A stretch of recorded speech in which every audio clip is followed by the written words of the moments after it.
Bonsoir à tous, bienvenue pour ce 5 à 7 qui va nous faire rencontrer Françoise Barré-Sinoussi.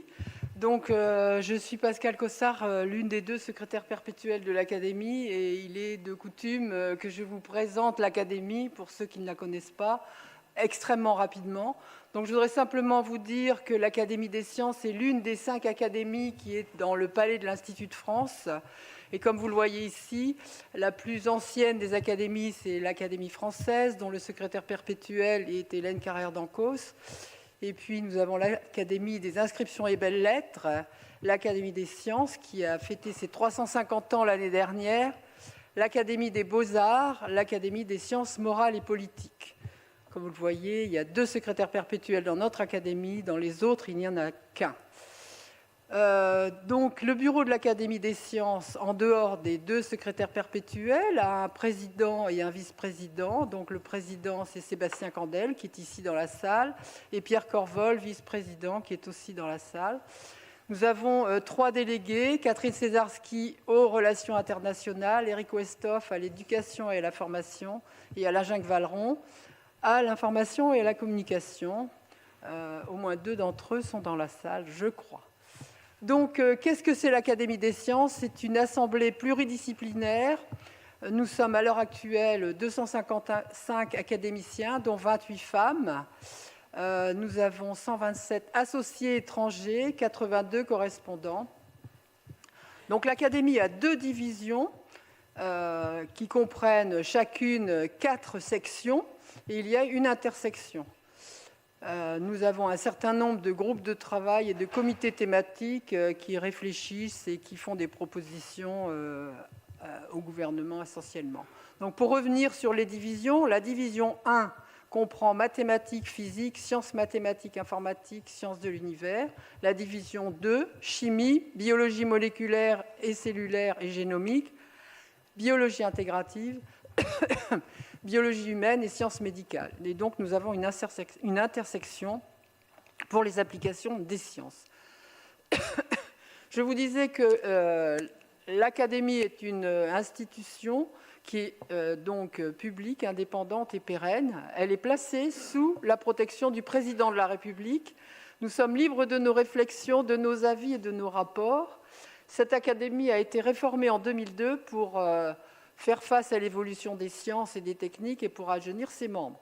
Pour faire face à l'évolution des sciences et des techniques, nous avons un tout petit peu renommé les différentes sections, restructuré l'Académie. Pour rajeunir les membres, chaque fois que nous avons un train d'élection, nous élisons par section un membre au-dessus, âgé de plus de 55 ans, et un membre inférieur à 55 ans.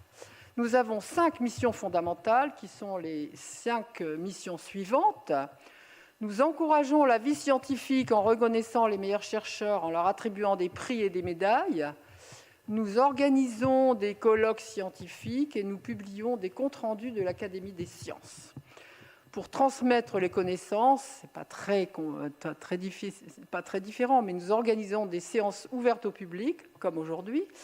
Nous diffusons la culture scientifique par différents outils, un site internet que je vous recommande beaucoup d'aller visiter, une lettre semestrielle, des rencontres avec les lycéens que nous appelons Speed Science, qui sont aussi décrits dans le site web, et nous avons des archives que vous pouvez visiter, et nous avons aussi 3 maisons, musées, la maison Louis Pasteur à Arbois, la maison du Richazra, avec une villa, la villa L'Épinay, qui est à Journay, dans le Poitou, et un château à Abadia, à Hendaye.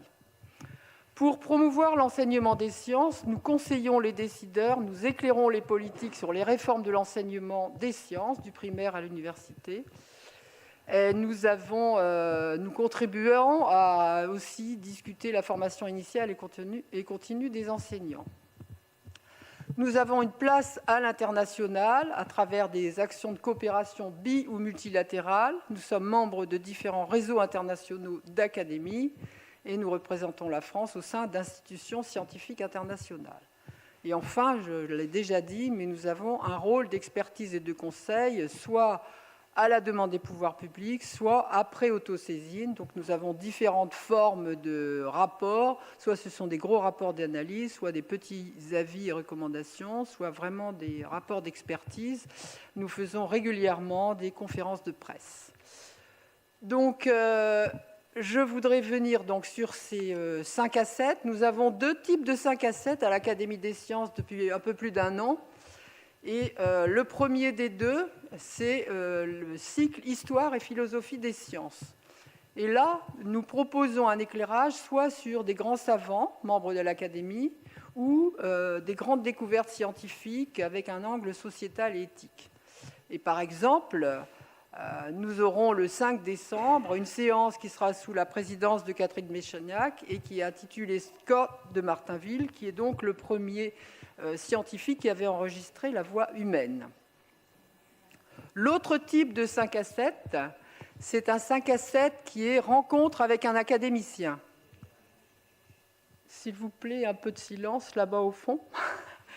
Donc, le cycle rencontre avec un académicien, qui est donc le cycle auquel vous assistez aujourd'hui, c'est une série de rendez-vous avec un seul académicien qui a accepté de faire un exposé didactique et grand public d'environ 35 à 40 minutes sur son parcours, ses recherches en cours ou toutes les questions qu'il a envie de soumettre au grand public.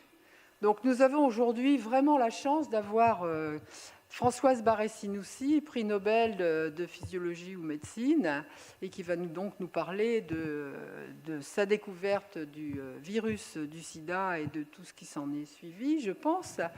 Nous aurons le mardi 7 novembre Guylain de Marcilly, qui est ici dans la salle et qui nous parlera de « Allons-nous manquer bientôt d'eau ?» Le 12 décembre, rencontre avec Pierre Léna, Exoplanète, d'autres mondes, d'autres terres. En mois de janvier, Daniel Louvard. Au mois de février, Sébastien Candel. Au mois de mars, Sébastien Balibar. Au mois de mai, Didier Roux. Au mois de juin, Annie Cazenave. Au mois de septembre, Geneviève Almouzny. Au mois de novembre, Catherine Sesgarski. Et au mois de décembre, Jean-Marie Laine.